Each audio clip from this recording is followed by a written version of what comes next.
हाँ जी, कैसे हैं आप सब? First of all, very good evening to all of you and welcome back to our YouTube channel next rank with AK। सो कैसी चल रही है आपकी पढ़ाई? रिवाइज कर रहे हैं नहीं कर रहे हैं? You know very well, multiple source करने से कोई फायदा नहीं है। एक सोर्स लीजिए और उसको मल्टीपल टाइम रिवाइज कीजिए। इट इज द ओनली की टू सक्सेस। और ये मैं अपने पर्सनल एक्सपीरियंस से बता रहा हूँ। हमें मल्टीपल सोर्सेज नहीं करने होते हैं किसी भी टॉपिक के, किसी भी सब्जेक्ट के। एक सोर्स उठाइए और उसको मल्टीपल टाइम रिवाइज करते रहिए। आपको लगा कि टफ है, नहीं हो रहा है, समझ नहीं आ रहा है, पर आप उसको मल्टीपल टाइम रिवाइज करेंगे तो आपको समझ भी आने लगा, आपके लिए बहुत इजी भी हो जाएगा। ओके, सो रिवाइज करते रहिए, पढ़ते रहिए और रिवाइज करते रहिए, उसको फिर इंप्लीमेंट करते रहिए। इंप्लीमेंट कैसे करेंगे? प्रीवियस ईयर क्वेश्चन से, है ना? तो आप पूरा लेक्चर देखिए, एंड में आपके लिए एक न्यूज है, एक अपडेट है। ओके, हम एंड में बताएंगे आपको। So let's proceed. And before proceeding, हम क्या करते हैं, आज एक बार रिवाइज कर लेते हैं हमने अपने हिस्टोरिकल बैकग्राउंड में कौन कौन से एक्ट्स पढ़े, क्या क्या पढ़ा है। फाइन, फटाफट से रिवाइज करते हैं, फिर आगे प्रोसीड करते हैं। सो बताइए, एक बार ये आपका क्विक रिवीजन है, तो आपको मैं आगे चलाता हूँ। ब्रिटिशर्स कब आए थे इंडिया में? हमने पढ़ा 1600 में कौन आए थे? ब्रिटिशर्स आए थे। और उनको दीवानी राइट कब मिला था? दीवानी राइट्स कब मिले थे उनको? दीवानी राइट्स उनको मिले थे 1765 में, दीवानी राइट्स मिले थे। किसने दिए थे वो दीवानी rights? Mughal emperor. Mughal emperor कौन था उस टाइम में? बताइए, जल्दी बताइए। शाह आलम। शाह आलम ने उनको दीवानी राइट्स दिए थे। ओके, उसके बाद क्या हुआ था, हमने पढ़ा था 1857 की सिपोई म्यूटनी हुई थी। और इस म्यूटनी के बाद क्राउन का रूल आ गया था, है ना? और हमने ये भी पढ़ा था कि जो कॉन्स्टिट्यूएंट असेंबली थी उसकी सजेशन किसने दिया था? MN रॉय ने दिया था। फाइन। और 1946 में फाइनली कॉन्स्टिट्यूएंट असेंबली आपकी फॉर्म कर दी गई थी, है ना? और हमारा जो कॉन्स्टिट्यूशन कब बना था? कॉन्स्टिट्यूशन का फॉर्म हुआ था 1950 में, 26 जनवरी को, है ना? सो ये हमने इसके करंट वो पढ़े थे, स्टैटिक पार्ट पढ़ा था हमारे से जो हमारे फैक्ट्स होते हैं वो पढ़े थे। उसके बाद हमने जो रूल्स थी वो क्या क्या पढ़े थे?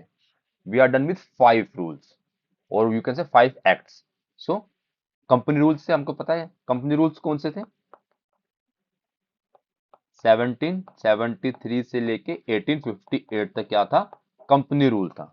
और we are done with first 5 acts. कौन कौन से एक्ट्स पढ़े थे हमने? First one was regulating act. Regulating act of 1773। Okay, इस रेगुलेटिंग एक्ट में आपने क्या पढ़ा था? जल्दी बताइए, क्या रिवाइज किया था? तो रेगुलर एक्ट में आपने क्या पढ़ते हैं? हम डायरेक्ट फीचर्स पढ़ते हैं। इसमें क्या फीचर्स थे आपके? कि जो गवर्नर था बंगाल का, उसको क्या बना दिया गया था? गवर्नर जनरल ऑफ बंगाल बना दिया गया था। First governor general of Bengal कौन थे? Lord Warren Hastings. ये फर्स्ट गवर्नर जनरल थे इनके। ठीक है, और क्या करा था इन्होंने? एक एग्जीक्यूटिव काउंसिल बनाई थी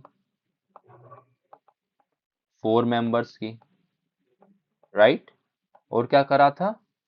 जो गवर्नर्स थे बॉम्बे के और मद्रास प्रेसिडेंसी के, उसको सबोर्डिनेट कर दिया गया था इसको। और क्या करा था? सुप्रीम कोर्ट को बनाया गया था। कहाँ पे? कैलकाटा में बनाया गया था। कब बनाया गया था? 1774 में बनाया गया था। ये पढ़ा था हमने। और उन्होंने क्या किया था?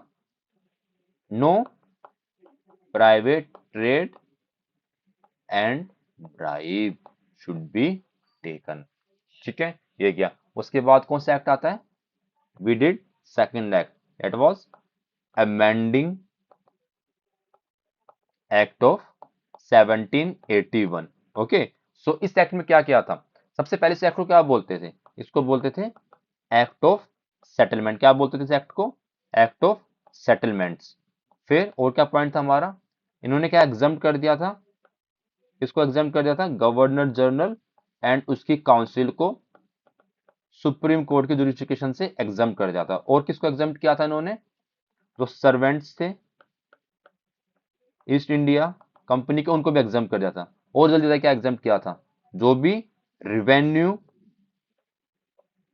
के जो मैटर्स थे वो भी क्या कर दिए थे? सुप्रीम कोर्ट की जुरिस्डिक्शन से हटा दिए थे, एक्सक्लूड कर दिए गए थे। फाइन। और कोर्ट को क्या किया था कि वो एडमिनिस्ट्रेशन करेंगे किसकी? पर्सनल लॉज की। पर्सनल लॉज के लिए बोला गया था। और ये सबसे इंपॉर्टेंट पॉइंट पढ़ा था कि जो अपील्स थी फ्रॉम प्रोविंशियल कोर्ट्स, वो कहाँ जाएगी? डायरेक्ट गवर्नर जनरल एंड उसके काउंसिल के पास, सुप्रीम कोर्ट के पास नहीं जाएगी। फाइन। और फिर हमने नेक्स्ट एक्ट क्या पढ़ा था? रिमेंबर, पिट्स इंडिया एक्ट पढ़ा था हमने। पिट्स इंडिया एक्ट पढ़ा था। और ये कौन सा एक्ट है? 1784 का ये एक्ट था। क्यों रखा गया था? उस टाइम उनके प्राइम मिनिस्टर थे विलियम पिट्स। इनके नाम पे इसको रखा गया था पिट्स इंडिया एक्ट। फाइन। और ये सबसे इंपॉर्टेंट था। क्यों इंपॉर्टेंट था? इसमें क्या करा था इन्होंने? ईस्ट इंडिया कंपनी की कमर्शियल फंक्शंस और पॉलिटिकल फंक्शन अलग कर देते। कमर्शियल फंक्शंस और पॉलिटिकल फंक्शंस क्या कर दिए थे? अलग कर दिए थे। कमर्शियल फंक्शंस किसको दिए थे? जल्दी बताओ, याद करके किसको दिए थे? सीओडी को, कोर्ट ऑफ डायरेक्टर्स। और ये पॉलिटिकल फंक्शंस को दिए थे बीओसी को, board of control. Board of control. तो उसको क्या बोला गया था? Double government. क्या बोला गया था? डुअल गवर्नमेंट और डबल गवर्नमेंट। फाइन। और बीओसी को क्या किया था? और एम्पावर किया था इन्होंने, है ना? तो हमने ये पढ़ा। और क्या पढ़ा था? और कौन से एक्ट्स पढ़े? जल्दी बताइए। देखेंगे आप या बिना देखे बता देंगे? चलिए मैं आपको दिखाता हूँ। We are done with regulating act, amending act, Pitt's India act. Fine. और फोर्थ कौन सा था हमारा? Act of 1786। छोटा सा एक्ट था, कुछ भी नहीं था इसके अंदर में। इसमें जो कॉर्नवालिस थे वो नए गवर्नर जनरल बनाए गए थे, है ना? और उसने दो प्रोविजंस मांगे थे, दो प्रोविजंस आपके उन्होंने अप्रूव कर दिए थे। क्या थे? कि ओवर राइडिंग पावर दे दी गई थी गवर्नर जनरल को। अगर उसकी काउंसिल जो है, अगर वो कोई भी जजमेंट करती है, कोई भी डिसीजन लेती है स्पेशल केसेस में, तो आपके जो गवर्नर जनरल थे वो उसको ओवरराइड कर सकते थे किसी स्पेशल केस के अंदर में। और he was the commander in chief. Fine. उसके बाद हमने लास्ट एक्ट पढ़ा था, चार्टर एक्ट ऑफ 1793। इसके बाद हमारे चार्टर एक्ट शुरू हो जाएंगे, हर 20-20 साल में ये चार्टर एक्ट आया करेंगे। अब आज हम चार्टर एक्ट ही कवर करेंगे। फाइन। तो क्या किया? जो ओवर राइडिंग पावर थी उसको एक्सटेंड कर दिया गया। फाइन। और जो पावर थी गवर्नर जनरल की, बॉम्बे और मद्रास की, more power to governor general of Bombay and Madras. ठीक है। और किसको पावर दे दी गई थी? इसको दे दी गई थी, गवर्नर जनरल ऑफ बॉम्बे को। ठीक है। और एक्सटेंड कर दी थी मोनोपोली ट्रेड की 20 साल के लिए। अभी भी मोनोपोली किसकी थी? ईस्ट इंडिया कंपनी की मोनोपोली थी, वो भी 20 साल के लिए ट्रेड कर सकते थे। और जो आपने क्या पढ़ा था, कमांडर इन चीफ था, वो मेंबर नहीं होगा गवर्नर जनरल की काउंसिल तब तक उसको अपॉइंट नहीं करा जाएगा। ये पॉइंट पढ़ा हमने। और लास्ट पॉइंट था, जो मेंबर थे बीओसी के और स्टाफ को पे करी गई थी जो भी, वो आपके इंडियन रेवेन्यू से दिया जाता था। उसको क्या बोलते थे? Drain of wealth theory. मैंने आपसे क्वेश्चन पूछा था, किसने दी थी? इसका आंसर है दादा भाई नारोजी ने ये आपकी थ्योरी दी थी, ड्रेन ऑफ वेल्थ। ठीक है। अब हम शुरू करते हैं अपने नेक्स्ट एक्ट्स को। ओके, चलिए। सो हमारा नेक्स्ट एक्ट है चार्टर एक्ट ऑफ 1813। तो देखा आपने, मैंने आपको बोला 20 साल बाद आएंगे। 1793 में आए, फिर 1813 में आया, है ना? तो इसने क्या करा? अब मोनोपोली दे दी गई थी लास्ट वाले एक्ट में, 1793 वाले एक्ट में मोनोपोली दे दी गई थी ईस्ट इंडिया कंपनी को 20 साल के लिए। अब क्या करा इस वाले एक्ट में कि भाई तुम्हारे वो 20 साल पूरे हो गए हैं। Now they abolish the trade monopoly of East India Company except trade of tea and trade with China. Got it? So they abolished the trade monopoly of East India Company except the trade of tea and trade with China। मतलब वो एक T में T को छोड़ के और China के साथ ट्रेड को छोड़ के उनकी मोनोपोली खत्म कर दी गई थी। मतलब वो सिर्फ टी में ट्रेड कर सकते थे और चाइना से ट्रेड कर सकते थे, उनकी वहां पे मोनोपोली थी। और बाकी हर जगह उनकी मोनोपोली को एबॉलिश कर दिया गया था। अब और कंपनीज आएंगी ब्रिटेन से और वो भी ट्रेड कर सकती है, बस वो कंपनी टी में और चाइना के साथ ट्रेड नहीं कर सकती। उसकी मोनोपोली किसकी रहेगी? ईस्टर्न कंपनी की रहेगी। ये दिया गया था आपका चार्टर एक्ट 1813 में। फाइन। उसके बाद क्या कर दिया, जो सोवर्निटी थी क्राउन की, उसको असर्ट कर दिया गया कि अब किसकी सोवर्निटी है? क्राउन की सोवर्निटी आ गई, क्योंकि पॉलिटिकल पावर भी जो आपकी बीओसी और सीओडी अलग अलग कर दी थी, उसके अंदर बीओसी तो उनका पावर थी। ठीक है, तो हमने क्या बोल दिया कि जो सोवर्निटी है ब्रिटिश क्राउन की, उसको असर्ट कर दिया कि हाँ भाई हमारी किसकी सोवर्निटी रहेगी? ब्रिटिश क्राउन की सोवर्निटी रहेगी, क्योंकि अब मोनोपोली इनकी खत्म कर दी गई। ठीक है, अब देखिए, इसको स्टार मार्क कर लीजिए, मल्टीपल टाइम्स क्वेश्चन आया आपका क्वेश्चन जो एग्जाम्स में, क्या कि जो क्रिश्चियन मिशनरीज थे उनको कौन से एक्ट से अलाउड करा गया था? वो था आपका charter act of 1813। So Christian missionaries को क्यों करा गया? ताकि क्रिश्चियनिटी को प्रमोट कर सकें। इससे पहले इनको धर्म से कोई लेना देना नहीं था, वो सिर्फ ट्रेड करते थे, प्रॉफिट करते थे, रूल करते जाते थे। अब उन्होंने क्या किया कि भाई क्रिश्चियन मिशनरीज भी आएंगे और now we are going to propagate और we are going to do our religion. उसको अपने क्या कहा, जो हमारी रिलीजन है उसको हम प्रोपोगेट करेंगे, उसको फैलाएंगे, प्रमोट करेंगे। ओके, सो उन्होंने ये करना शुरू कर दिया। अब उन्होंने और क्या अलाउ कर दिया? They provide for the spread of western education. अब क्या करो, वेस्टर्न एजुकेशन दो इन ब्रिटिश की जो टेरिटरी है इंडिया में, उसमें किसकी एजुकेशन चलेगी? अब वेस्टर्न एजुकेशन दी जाएगी। कि वो क्या समझ सकते हैं, हमने पढ़ाई है कि वी आर इलिटरेट, इंडियंस क्या है? इलिटरेट है, आउटडेटेड है, हमें कुछ नहीं पता है।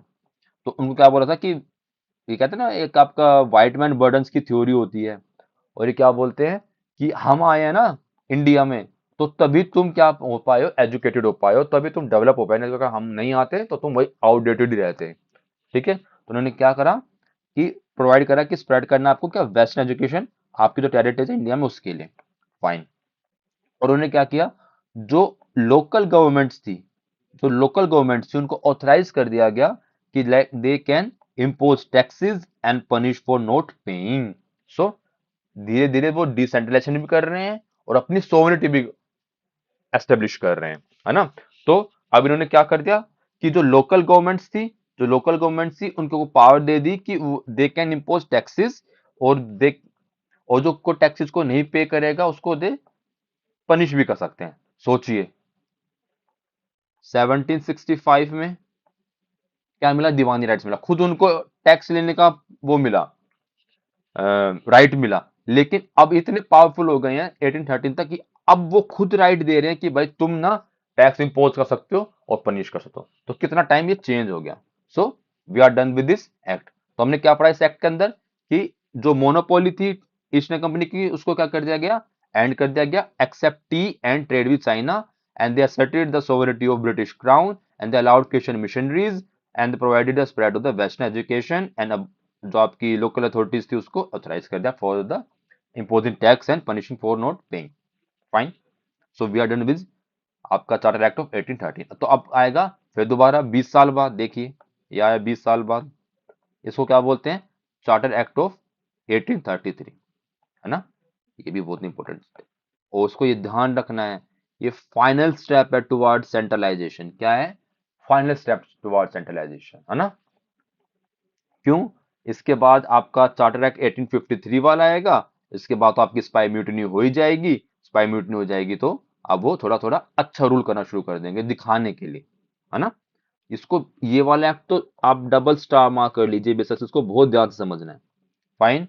क्या करा? It was the final step toward the centralisation in India by British government. Fine. तो फीचर्स क्या थे इसके? First and most most important feature क्या था? मोस्ट मोस्ट इंपोर्टेंट फीचर आपका, जो आपका मल्टीपल एग्जाम्स में आता है, क्या? That the governor general of Bengal was made the governor general of India.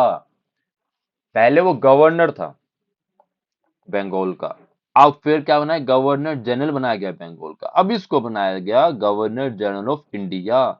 अब ये पूरी इंडिया का राजा बना दिया इसको। ठीक है।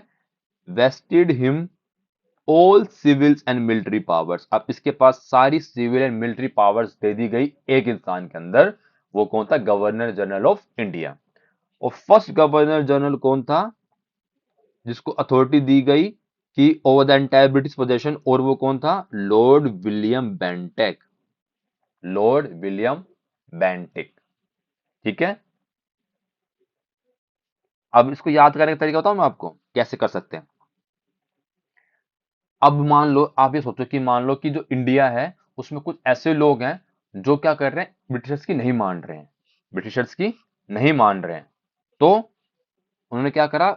एक गवर्नर जनरल बनाया इंडिया का, और इसको बोला, विलियम को, विलियम बोला I can band them, I can band them, मैं उनको बैंड कर सकता हूं आपके लिए। तो क्या बोला? Lord William Bentinck. तो first governor general of India कौन है? Lord William Bentinck. फाइन। तो बैंड से बैंटिक, है ना? तो बैंड से क्या हो गया आपका? बैंटिक। तो हुआ the first governor general of India Lord William Bentinck, and who was the first governor of Bengal? It was Lord Warren Hastings. Fine. Now second में क्या था? मद्रास एंड बॉम्बे की जो आपकी प्रेसिडेंसीज थी उसको और डिप्राइव कर दिया गया। क्यों? जो उनकी एग्जीक्यूटिव और लेजिस्लेटिव पावर थी वो किसको दे दी गई? गवर्नर जनरल ऑफ इंडिया को। अब जो गवर्नर जनरल है वो लॉ बनाएगा भी और वो लॉ को लगाएगा भी। सॉरी, उल्टा बोल दिया। वो लॉ को बनाएगा भी, लेजिस्लेट भी करेगा और उसको एग्जीक्यूट भी करेगा। तो किसको पावर दे दी गई? गवर्नर जनरल ऑफ इंडिया को। किसकी? मद्रास की भी और बॉम्बे की भी, उसको डिप्राइव कर दिया गया। अब ये याद रखना है, इसको देखो, जो इससे पहले जो एक्ट्स थे उसको रेगुलेशंस बोला जाता था। अब जो ये एक्ट्स आएंगे उसको एक्ट ही बोला जाएगा। सो before Charter Act of 1833, they were known as the regulations की we are just regulating them.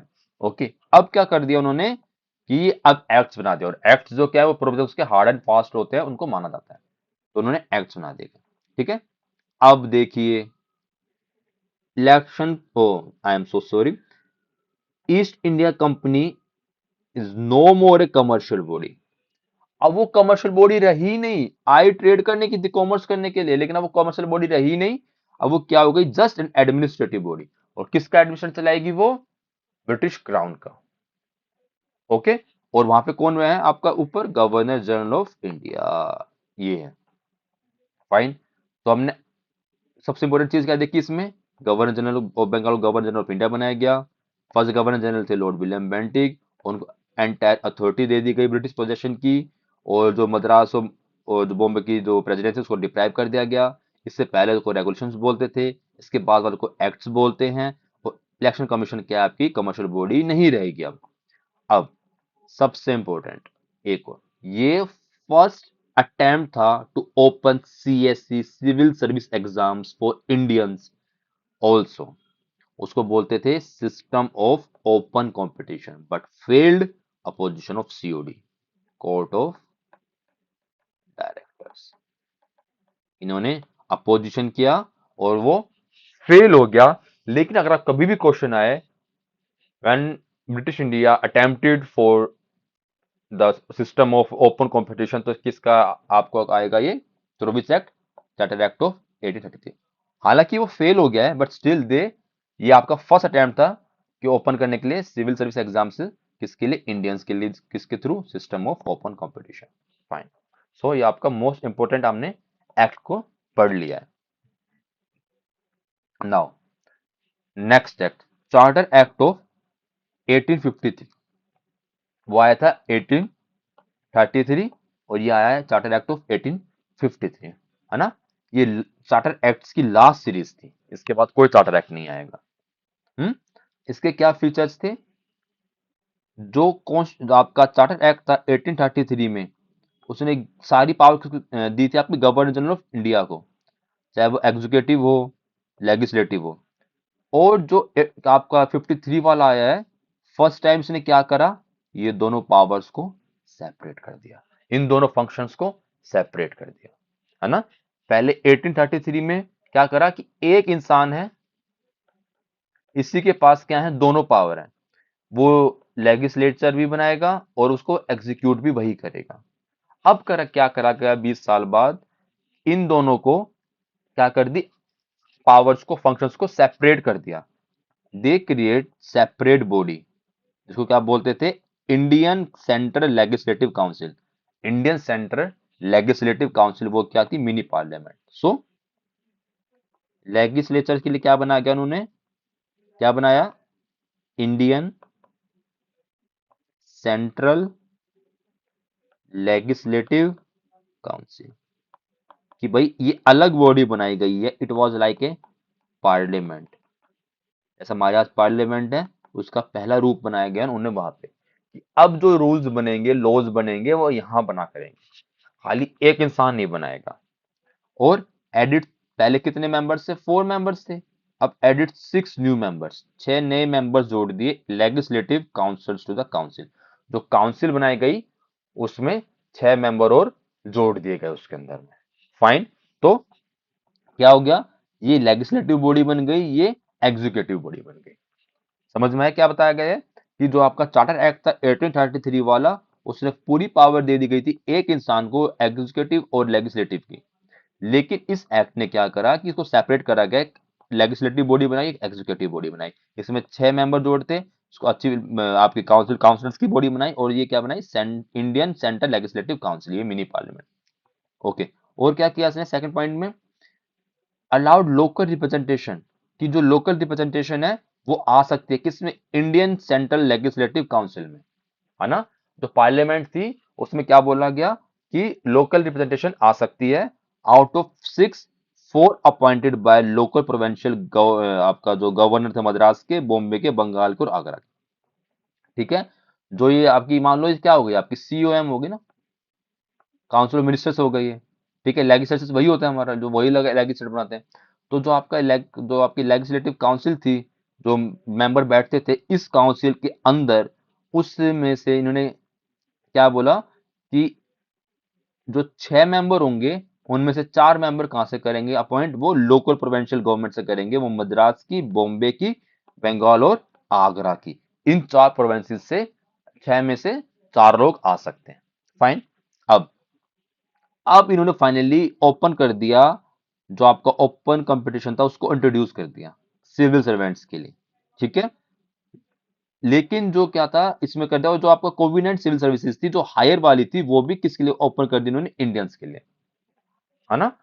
जो हमने ऊपर पढ़ी थी ना ये वाली, ये फर्स्ट अटेम्प्ट था सीएससी वाला, इसमें इन्होंने शुरू तो किया था, लेकिन वो जो अपर वाली थी ना, कोविडेंट सर्विसेज थी, वो शुरू नहीं करी थी, और इसको प्रमोशन कर इसको भी बंद कर दिया। लेकिन इसमें क्या था, जो आपका रिप्रेजेंटेशन थी, सॉरी, ओपन कंपटीशन का सिस्टम, ये कोविडेंट सिविल सर्विसेज है ना जो हायर वाली, वो भी किसके लिए ओपन कर दी, इंडियंस के लिए। ठीक है। और किसके बेस पे करी गई थी, एक मैकेले कमेटी बैठी थी, ये मैकेले की कमेटी ने बहुत अच्छे काम किए हैं, इसको देखना।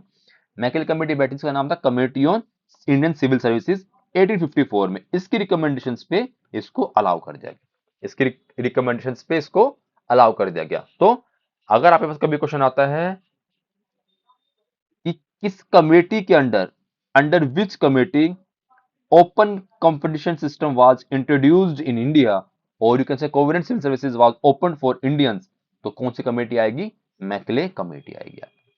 फाइन। फाइनली क्या करा, they allowed East India Company to retain their possessions of Indian territories, not for any particular time, could be terminate any time. अब इन्होंने क्या किया, कि जो ईस्ट इंडिया कंपनी है ना, कि वो रिटेन कर सकती है पोजेशन इंडियन टेरिटरीज पर कोई पर्टिकुलर टाइम नहीं है। देखो, जब ब्रिटिश क्राउन के मन में आएगा, उसको वो पोजेशन खत्म कर देगी, हटा देगी वहां से, है ना। सो इसी के साथ क्या हुआ उसके बाद आपका, फाइनली ये देखो कब की बात है, 1853 की बात है ना। तो अभी क्या चल रहा है, आपका चार्टर एक्ट चल रहा है। लेकिन 1857 में क्या हो गया, सिपॉय म्यूटिनी हो गई, है ना। अब क्या हुआ, ब्रिटिशर्स बोले भाई ये चार्टर एक्ट खत्म करो, अब हम क्या करेंगे, अपना रूल करेंगे, और जिसको बोलते हैं government of India act 1858, act of good governance, है ना। तो इसको हम करेंगे कवर कल। लेकिन उससे पहले इसको हम एक बार रिवाइज कर लेते हैं, हमने आज कितना कितना कवर किया। हमने एक तो आज पूरा रिवाइज किया, हमने क्या क्या पढ़ा। उसके बाद हमने चार्टर एक्ट शुरू करे थे 1813 के, जिसमें जो मोनोपोली थी 1800 आपकी जो लास्ट वाली थी 1793 वाली जो मोनोपोली दी गई थी 20 साल के, उसको अबोलिश कर दिया गया।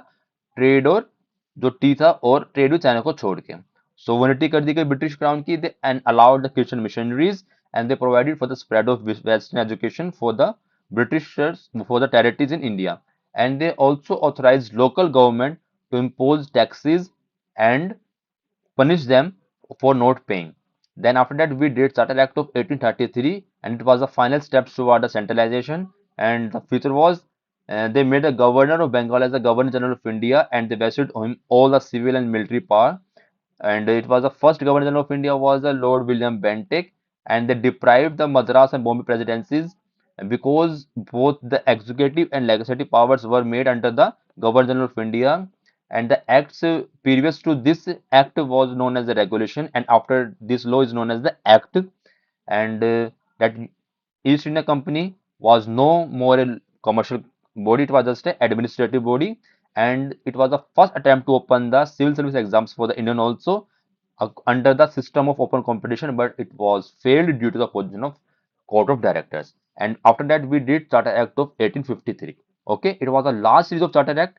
And what was the features in Charter Act of 1833? They gave the full power to Governor General. Now they separated these functions. They made a legislative body and executive body, and it was known as Indian Central Legislative Council, and also known as mini parliament.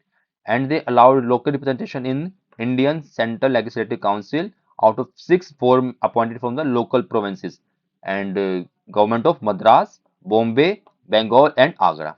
After that, they finally introduced the open competition system for the civil servants in covenant civil services, that and open for the Indian also under the or due to the recommendations of the Macaulay Committee. It was formed in 1854, and they allowed East India Company to retain their position of Indian territories, but not for the particular time. So now we are done with the company rule, and tomorrow we will complete our crown rule. Fine. So जो मैंने आपको बताया था कि आपके लिए information है, वो क्या इंफॉर्मेशन है कि एज यू नो कि एक रील डाली गई है चैनल पे, क्या, गवर्नमेंट ऑफ इंडिया एक्ट 1935, है ना। तो उसमें सारे प्रोविजंस हैं, एक बार उसको हमने डायग्राम के फॉर्म में डाल दिया गया है, उसमें सारे प्रोविजंस हैं। ओके, सो आज आपकी क्या आएगी, एक रील आएगी प्रीवियस ईयर क्वेश्चंस की, गवर्नमेंट ऑफ इंडिया एक्ट 1935, है ना। तो आपको क्या करना है, आपका क्या होमवर्क है, एक बार वो रील देखनी है गवर्नमेंट ऑफ इंडिया एक्ट वाली, उसमें जो प्रोविजंस लिखा है वो, और उसके बेस पे आपको क्वेश्चंस ट्राई करने हैं। ये 5 क्वेश्चंस आ जाएंगे और 5 क्वेश्चंस कल आएंगे। फाइन, आप जितना कर सको माइंड से उतना करना है। उसके बाद कल जब हम ये पढ़ लेंगे तो आपको दोबारा देखना है कि मेरे को कितना समझ में आया था, कितनी नई चीज थी और कितना नहीं था। और कल हम कंप्लीट कर लेंगे, कल एक 5 क्वेश्चंस और आ जाएंगे, उससे आपकी प्रैक्टिस भी हो जाएगी, उसको आपको रिटेन भी कर पाएंगे। ऐसे धीरे धीरे हम सारा रिवाइज कर लेंगे एक्ट्स का। फाइन, सो आज बाइंड अप करते हैं, कल दोबारा मिलते हैं, तब तक के लिए God bless you all. Thank you so much.